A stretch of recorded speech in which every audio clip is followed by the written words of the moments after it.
Okay, we were just talking about the shocking things that are going on. John Fund is here from the Wall Street Journal, and I want to talk about a little bit about now. If you were in a car accident a year ago today, and you woke up from a coma today, yeah, you would not recognize this country already, and there's more to come by Christmas. Glenn, I think the danger to our country is so great. I think we're going to see 1994, except this time it may stick.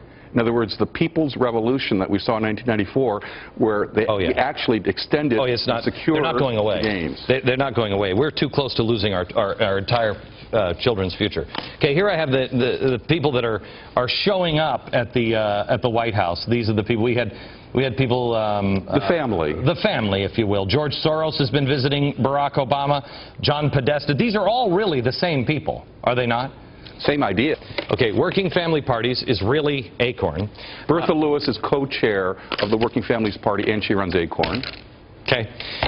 You have SEIU, which is really ACORN in the Working. They often share the same office space. Exactly right. They're the single biggest contributor to ACORN. George Soros funds all of these groups. George Soros and John Podesta. Bill Clinton's former chief of staff, he runs the think tank for all the left-wing. And for George Soros. Yes. Right?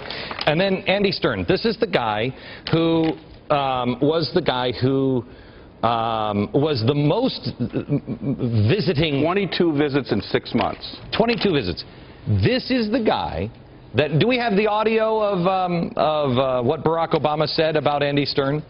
Got to play the audio, because this tells you everything. You want to know who's really controlling our country?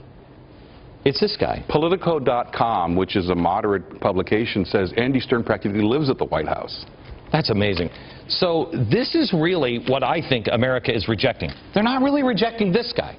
Very likable. Yeah. If this guy was just by himself and he was like, hey, I'm a president, I'm in there, and I'm listening to you. Remember, he won campaigning as a moderate. But it's not just this guy. Americans don't mind voting for somebody, even if it's somebody they're like, okay, well, it ended up being wrong. They don't mind that. What they were told, but they wouldn't listen. What they have a problem with is they voted actually for these guys. This guy is really, honestly, he's just the front man, is he not? Some people tried to tell America what was in Fibber McGee's closet, you know, all the things that would tumble out, Pandora's box. They didn't want to listen because they were so mad at Bush and the economy tanked, and people were very scared. Well, they got change, they just didn't bargain for this kind of change. Okay, let me show you this SEIU clip real quick. Your agenda's been my agenda in the United States Senate. Before debating health care, I talked to Andy Stern and SEIU members. Before immigration debates took place in Washington, I talked with Althea Medina and SEIU members. Okay, stop. All right, stop.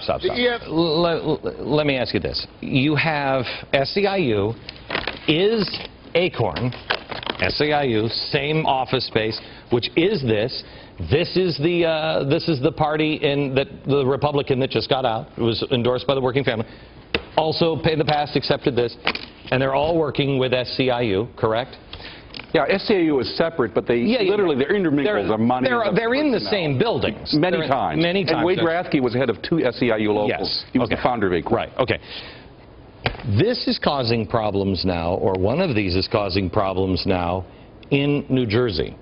Because it looks like we're playing a little game now because of what Corzine did with the voting. You no longer have to, no excuse absentee voting. Right. You can vote absentee, you can mail it in, and the number of absentee voters has exploded. There are already more absentee votes cast in New Jersey than the presidential year, when you normally have a much higher turnout. Right. And here's what's happened. 3,000 of those absentee votes that came in, the signatures don't match. So what's the Democratic Party do? It writes to the Secretary of State and says, you should count them anyway. You should allow them to be provisional ballots. And we are seeing in Camden, I spoke to 2 voters today. They never applied for an absentee ballot, but somebody's already voted for them. People are going door to door in parts of Camden with Hispanics that don't have very much knowledge of English, and they're saying, we have a new way for you to vote, a new way of a forma de votar. Just fill out these papers. Do they? I heard that just outside of Camden, in a hospital, they're going into hospitals. That's in Essex County, East Orange Hospital, where people who have had the ties with ACORN going in with ballots. New Jersey allows you to actually carry ballots for somebody else, deliver them, have them filled out or assisted, and then then deliver them to the election facility. That's why it's an invitation to fraud. America, that's Washington, you better listen up, and you better listen up. That's why America has a problem with this. All of these people. We didn't vote for these people. We don't want to see them. We don't mind if this is the guy who won. We don't mind, but we voted for that guy, not this. We saw the tip of the iceberg because ACORN are the people who do the dirty work for all these other groups. They do the really bad stuff, but the other groups endorse it and finance it and help it, and they're part of it. John Fund, Wall Street Journal, thank you very much. Back in just a second. Oh, by the way, his new book, How the Obama Administration Threatens to Undermine Our Elections, available everywhere. John Fund, great writer, great book. Back in a minute.